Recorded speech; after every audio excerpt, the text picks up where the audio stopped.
Hi, Immanuel. Welcome to our very first third hour segment, where Dan and I sit down with different pastors here at Immanuel Bible Church and ask them the questions that you're already asking yourselves, especially about how to live life in a quarantined world. Today we're sitting down with Jesse, our lead teaching pastor here at Immanuel Bible Church, and we're asking questions about life in coronavirus world.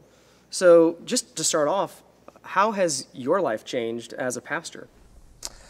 Well, Dan, Alex, thanks for doing this. I'm excited to see how the Lord will use this kind of format to encourage people that are locked down and doing nothing except watching videos as they work. So hopefully this will be something more helpful to them than Netflix. My life has been changed the last few weeks. You know, in a normal week, I'm doing a lot of studying, a lot of counseling, and a lot of writing for blogs and that kind of thing, trying to encourage people to Immanuel that way. But this last week has been different because all of the counseling schedule is cleared. You know, premarital counseling is canceled. We're trying to do it by Skype now or by Zoom. Just all those basic interpersonal interactions, people coming to the campus is over now. So that's been different. Secondly, my life has been different because there's been a lot more desire within the staff to work on things like this, how to get content from the street corner into the community. You know, Immanuel's always said we want to do that. We want to take the message here and get it into the neighborhoods out of just, being so much just focused on the staff here, because how transient the church is, people coming in and going out. We're always working on the staff doing programs that provide longevity for our church. And now that doesn't work. You know, all the programs canceled.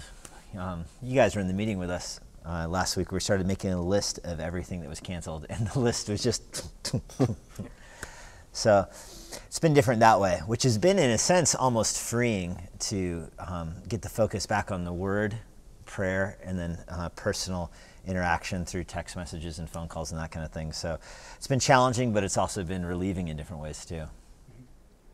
Yeah, I know for a lot of us and a lot of the Immanuel Bible Church family, one of the big things that's changed is work. It's such a huge part of our lives. Just normally, a third of our life is spent in different offices and in different environments. And work is a thing that's just transition, and it looks different. And so one of the questions that Dan and I wanted to ask and get your perspective on is, what are some of the temptations that are inherent now that we're doing so much work or so much school digitally, remotely, in the basement, in our jammies? Like, how should we as Christians think about some of the temptations that come along with that new dynamic, and how can we prepare ourselves to resist them or avoid them?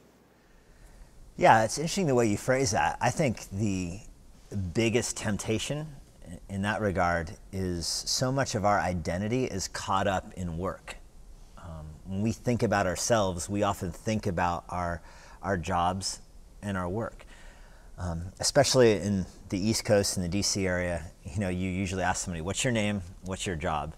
And that's just the way we view ourselves through that lens. And so as things get shut down and people start working from home, and there's a very real threat, maybe less so for government workers, but outside of government workers, there's a very real threat of the whole occupational structure in our society just being peeled back and retooled and reinvented. We're experiencing an economic revival and retuning that our culture hasn't seen in a long time.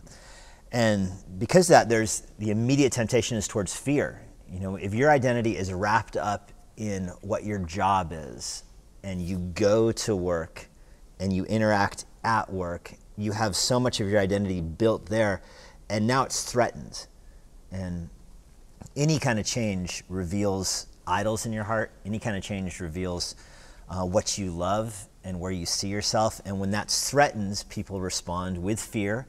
They respond with worry. They respond with anxiety. They respond in ungodly ways. They respond in protective ways, trying to guard what's important to them, rather than in proactive and in innovative ways, trying to advance their own cause. And so I think the first temptation is fear. Well, we don't like change. We recoil against it. We want things to just go back to the way they were 2 weeks ago. And I don't know if society is going to get back to the way it was 2 weeks ago in a lot of regards. So the first temptation is fear.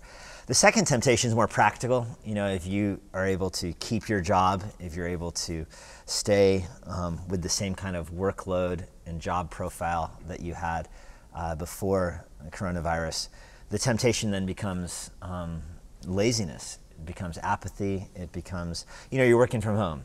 You go in the office, you work an 8, 9, 10-hour workday. Suddenly you're working from home, and that gets pared back, and eventually you realize that you can accomplish your workload in a less amount of time, and that produces a conscience dilemma. You know, is your conscience clear working for 4 hours a day and being paid for 4 hours a day when your boss perhaps expects you to be working for 8 hours a day? And then you're putting the whole thing like, do I come clean and tell my boss, like, look, between you and me, honestly, I can do my job in 4 hours a day. And then what? So that's a temptation that's not unique to the shutdown world. You see that temptation even in the Roman Empire. You know, Paul he writes to the Colossians, he tells slaves, work hardly for the Lord, even when you're not being watched. That would be my own translation of that. It's Colossians 3:22 or so. Even when you're not being watched, work with integrity, not as a man pleaser, but knowing that the Lord sees you. And so I think there's an opportunity there for people as they're working to see how much focus they can have on their job, and then to look for ways to expand it, to be present themselves as appealing to their boss and say, hey, this is what I've done. Here's things I could do with this time. Give me some direction, and here's 4 ideas of ways I can maximize my time. But that requires you to really believe the doctrine of the omnipresence of God, that God is with you when you're working. He sees you when you're working, and he cares. You know, that's what Paul again tells the Colossians, that the Lord sees you and he will reward you for how you work. And that he's writing to slaves, by the way, that weren't doing any spiritual enterprise at all. They were just doing their normal occupation. And Paul says, you better believe that God will reward you for how hard you work for your bosses. And if you believe that, then you're going to be on the leading edge of this. You're going to start coming up with new ways to serve your company, new ways to serve your boss, new opportunities, new designs, and try things and fail. So I would say the first temptation is worry. The second temptation is apathy and not working hard. Yeah, and Peter even talks about in his first epistle, in his first letter, about how the unbelieving world, the Gentiles, are watching us in the way we interact in life. And so he uses as his second example, slaves and masters. And so the way we're working becomes a testimony, either giving credibility to our profession of faith or calling into question our profession of faith. That they're going to watch us and they're going to slander us, but also they might see the way we work and through that come to believe that something's different about this person from all my other employees. Yeah, totally. In a secular world, you're going to have bosses. Let's say a supervisor or whatever, has 10 employees that work for him. The supervisor is aware that maybe not all 10 of them are still putting in a 40-hour work week when they're, as you said earlier, at home in their parents' basement in their PJs. But when one of them stands out and says, this is what I've done this week, this is the time I still have, here's some ideas of what to do to advance us. When this starts to shake out and bosses are saying, listen, the fact of the matter is I can't have 10 employees anymore. I can only have 2 or 3. That kind of work ethic is gonna stand out. And your boss might not even recognize that that's a Christian work ethic. He might not connect this to Peter or to Paul writing to the Colossians, but he will see that this person is the one that's actually not concerned about his own reputation by saying, oh, if I let my boss know this, he'll think that in a normal work week I'm not working a full load. Rather, this person is not concerned about himself, but concerned about us as a company. Then you're going to have new opportunities. And I think that's the real advantage that Christians can leverage during this time, is just our, what they used to call the Protestant work ethic. Right, yeah. Pharaoh didn't elevate Joseph because he was a follower of Yahweh. He did it because he was outstanding and trustworthy. Nebuchadnezzar didn't elevate Daniel because he was a follower of Yahweh, but because he was an outstanding government employee. Yeah. So in college ministry, most of the students are now in their parents' basements by design. And one of the things that you said to us, Jesse, as a staff, is that you see this whole situation really being an opportunity that God's obviously doing something with it and that we can capitalize on it. For students who are living with their folks right now and doing online classes, or for folks who are working from home, what do you think are the opportunities in something like this? Aside from, hey, let me just work hard, but are there other ways that we can maximize on this kind of strange situation for relationships, for greater work ethic, for something else? Yeah, well, first of all, for the employees that are just going to try to ride this out and go back to work as normal, they're going to try to keep a low profile, and then when the economy gets rebooted, they're just going to slide back into their own jobs. I have a feeling most of them are going to be in for a very rude awakening. Again, I don't know what life in the government world is like, but in the nonprofit or in the secular world, in your typical capitalistic economy, those people are going to be in for a shock when they try to just skate for 2 months and then skate back into their old job. It would be a pretty incompetent boss that'll be waiting for them with arms open. And so it is an opportunity for Christians with a good work ethic to excel, and because now it's where integrity is the commodity, really. You know, if you work in a big group or in a team and you're the one with integrity, that's the commodity you have that is going to be the scarcity. But secondly, there's an opportunity of innovation. There's an opportunity for you to invent a new way to do things and to try. I mean, this is going to be a world of failure. And so you can try and fail and nobody's going to think less of you. As far as a student goes, there's an opportunity, first of all, with free time. You know, I saw Fairfax County schools for high school students are basically obliterating the third quarter. They're giving their students assignments and telling them you can work, you can turn these in, but they've told the teachers don't give any grades for the rest of the third quarter. So kind of grades frozen, turn in your grade books now. So what's a student going to do? I mean, a high school student on a good day is not putting 40 hours in at school.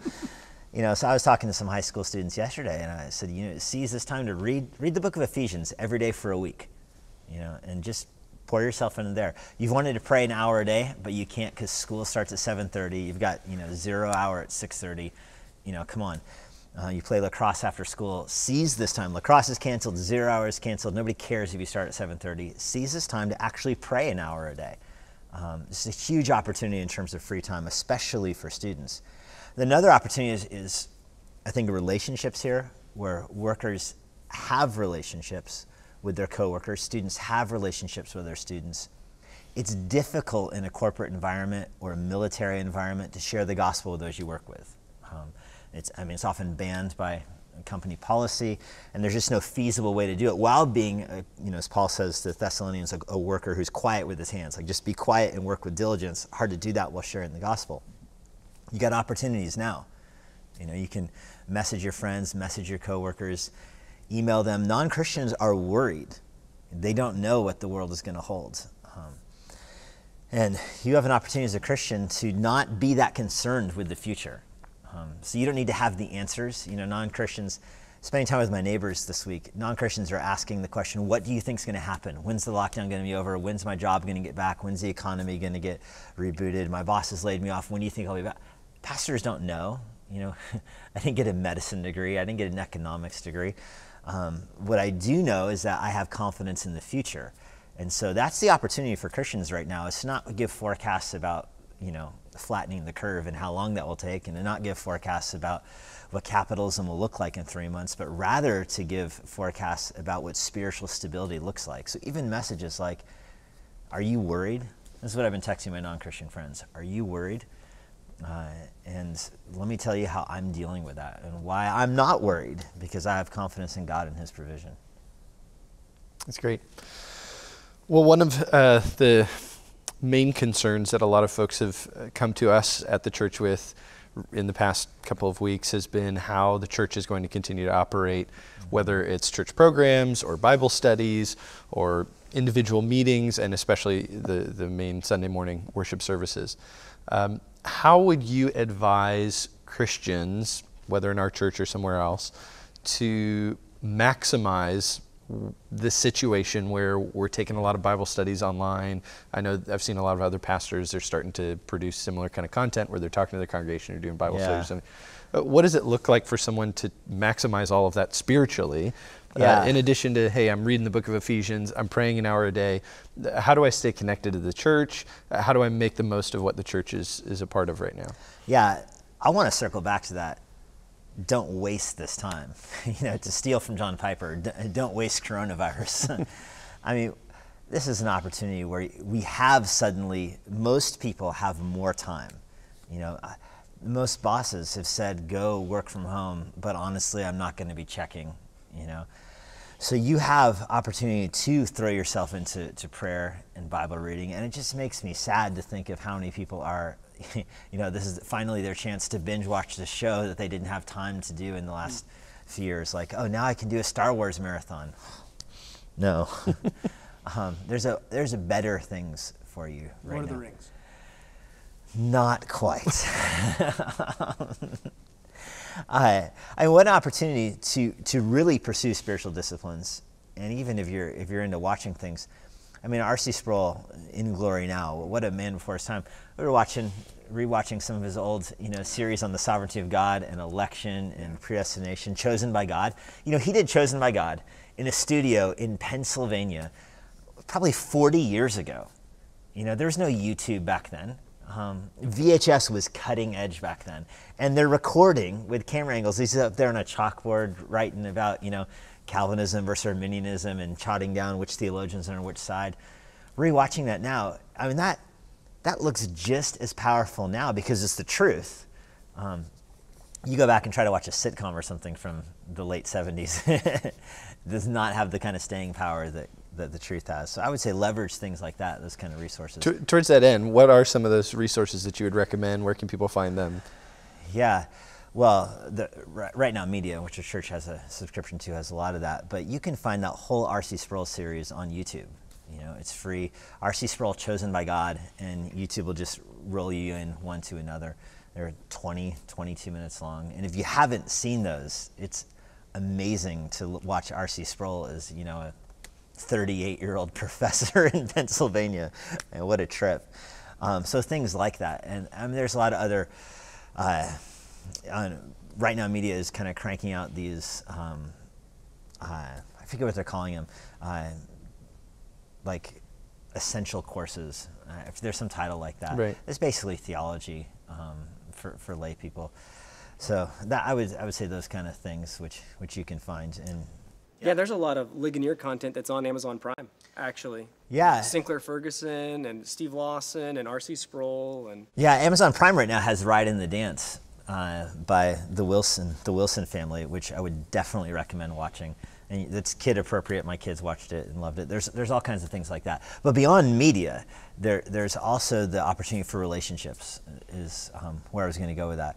Where do media and then communicate about it with friends. It doesn't have to be institutionalized, church-based. Your church doesn't have to assign you something to watch. Reach out to your small group and watch the Ride in the Dance with 4 friends and then talk about it. Watch an old R.C. Sproul thing. Just to clarify, Ride in the Dance is a nature documentary. Yeah, nature documentary. It's on Amazon Prime right now for free for Amazon Prime. It's like Planet Earth, but Christian. Planet Earth, but Christian, and not just with the evolution stripped out, but with an actual active Christian worldview. Yeah. Like asking Christian questions. How much of what you're seeing in nature, which is super appropriate with a virus right now, how much of what you're seeing in nature is the beauty of God imprinted? We're very big in, like, you see a sunset, you see God's creative power. Okay, what about when you see a mother seal crushing her baby? Is that God's creative power? Or is that evidence of the fall? And how to think through that kind of dynamic in nature. Because, I mean, is a virus evidence of God's creative power, or is it evidence of the fall? What about snakes? What about a giant poisonous toad? And watch a biologist wrestle it. So that's Right in the Dance. And I would watch it and then talk to your friends about it. Listen to a sermon. Go find some classic John Piper sermon. Tim Challies has a list of like 10 sermons that changed the world. Find that on Challies' blog. Listen to them or watch them with friends, and then talk about them. And part of that is not even for the content of the sermon, but for the conversation that comes afterwards. See what your friends think of those kind of sermons, and talk about that. Pray with friends and those kind of things. How about participation in a worship service. Lots and lots of churches. Obviously, there's a whole other debate about whether or not churches should live stream services. But in a world where lots of churches, including ours, are live streaming a worship service, meaning there's music, there's scripture reading, there's prayer, there's preaching of God's word. What does it look like to actively participate in that? How do you think about doing that as a Christian? Yeah, well, I'll get to that. What's the argument against doing that? You said there's debate about it. What's the argument against doing that? Well, what I've heard folks say is that part of a worship service is the physical presence, is actually being there, and so you just can't replicate that, which you said. Yeah, Jesus was incarnate, so you get incarnate to church. Yeah. And the kind of counter that I've heard is rather than try to have the church live stream something in, you just kind of recreate that in your home. So like dad becomes pastor and holds court. Yeah, so I love that. Let me work through those sequentially. Jesus became incarnate. There's a physical gathering that takes place. Communion is physical elements. We're not Gnostics here. There's a real value in physical presence. I get that. But obviously we can't gather in groups right now without breaking the law and or going against what our government says is for our good. And it's not saying that out of an anti-spirituality or anti-Christian, because if they were, that would be different. You know, churches aren't allowed to meet all over the world because the government doesn't want Christians meeting. You can be a Buddhist and go to, you know, see a statue of Buddha by yourself. You don't need some kind of service. And so there's Buddhist countries that ban Christians from meeting and so forth. But this isn't that. So we can't meet together. And so there's a benefit of having a corporate element through the same message, through the same prayer, through instruction from the church elders that's disseminated. So that's different. You know, I would argue that the family that says we're just going to do church as the dad with the family is actually undercutting that corporate element, because then it's every family for itself rather than a church together. Now, dads totally should be leading their families in Bible study. You should be singing together. You should be having family devotionals together several times a week, if not every day. But that's not church because it's your family. A church is a collection of families, and there's a unifying process that happens through their pastors and elders teaching them. So that would be my counter to that. Now, how you take advantage of that is you're the family watching, carve out time. You know, don't live stream the church while you're doing yard work, but sit everyone down. You sit around the table and watch it together. I would sing together, which I know for some families might be awkward, but if your family is regularly doing family devotionals together, it's going to be what you do every night anyway. So sing together, bow your heads and pray when the person is praying, and then open your Bibles and take notes. In a sense, there's a freedom for families with little kids. My kids sit in church on a normal Sunday, but there was a learning curve at first for that. And there's some times where you have to even take your child out of the church service because they're not behaving, and have a conversation with them and then come back into church. There's a learning curve with that. You have an opportunity right now by live streaming from home to teach your kids that now. I mean, I would hope that when this is over and families are allowed to worship together back at church again, that you'll see more kids in church because they've learned how to do this at home. There's a pause button, you know? If you need a timeout, pause it and talk to the kids. And you set reasonable expectations. You can do something with the family you can't do in big church. You can say for 15 minutes, your kids, the little kids, you're gonna watch this for 15 minutes, and then you can go play in the other room. You can't do that in church. You can't have them in your church for 15 minutes and then send them in the hallway. Huge freedoms right now to teach your kids to eventually be part of the full worship experience. So in our family, we have a table at home. Our kids have the littlest, 6 years old. She has a coloring book, and then she has her sermon notebook. And so if there's something on the slide for the PowerPoint, she writes that down. Other than that, she's coloring, and she can listen while she colors in a way that I can't. I can't multitask like that, but she can. And then our oldest is full-on participating, Bible open, notebook open. She's taking notes, things that are, you know, sticks out to her. And our middle daughter, she has one of those sheets that the church has mailed out to all the families, you know, looking for key words. What are the songs we sang? What's a thought about God? What's something you're supposed to do and what's something you're supposed to believe? And she takes notes and all that. So, I mean, the whole family can be involved in it if the parents are leading in this instead of being like, hey, let's give this a try, but like actually be directive. Yeah, I think one of the things I've heard to your note about the kind of awkwardness of that moment, is that can be a deterrent in and of itself, that folks feel like, well, it's strange for me to be that engaged with a YouTube video. Tell me about it as the one doing the preaching. Right, you know? exactly. Like, So- you think it's strange watching. Exactly. Yeah. And so I think it's helpful, and you acknowledge this on Sunday morning, just to acknowledge, hey, there is an awkwardness to this. This is not how church is supposed to work, but it's where we are. And so we're going to do our best. Yeah, with what it we cracks have. me up. There were some like multi-site church pastors making fun of other churches who are like, oh, now you guys are all multi-site. You know, we have the technology for this. I'm like, yeah, it took a global pandemic to make all churches as lame as yours are every Sunday, you know? But we'll get through this. Shots fired. There it is. Sorry, is that too? I mean, it's true though, because what you feel is awkwardness. Yeah. I mean, that's a reality that a lot of Christians face, is that their pastor's never in their building with them. Right. Their elders aren't in their building with them. You know, their staff member powers on a screen and powers off the screen every Sunday. So you're getting a little taste of that awkwardness when you're like, how do I gather my family around a dining room table? How do we sit together and watch the service on the screen? You're like, this is weird. So it does give me sympathy for Christians that are kind of stuck in that week in and week out. You know, they don't know that there's something better out there.